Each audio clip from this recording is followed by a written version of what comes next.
happens.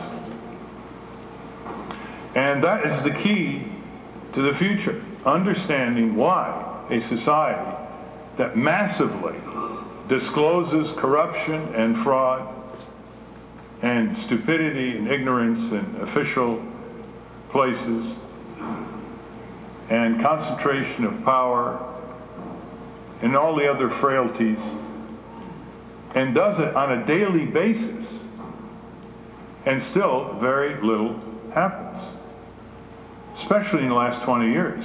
Now in the 60s and 70s, things did happen.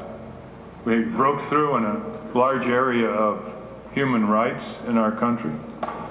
We broke through in the area of consumer, environmental, and we didn't pay enough attention to what the counterattack was going to be. Whenever there's a reform or a change for the better, the people behind it better spend some time trying to understand what's the counter reaction of those who had to give up some of their power. And that was not done. And the counter reaction was very, very powerful. And it started around the mid-70s.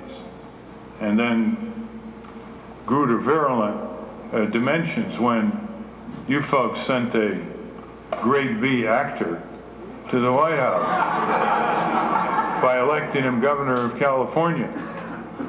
And he turned the word deregulation into an agenda, which of course meant taking law and order away from the corporate scene and diverting the federal cop from the corporate crime, fraud, and abuse beat.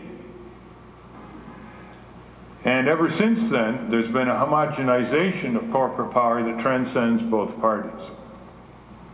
There are little twiddling differences. There are some people in one party that are much better than the best in the other party.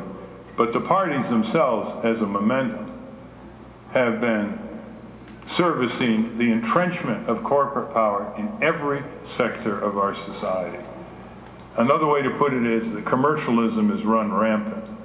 It is now moving into areas that were verboten in terms of our cultural determinants, like the commercialization of childhood, 30, 40 hours a week. It's moving heavily into universities, certainly moving into organized religion.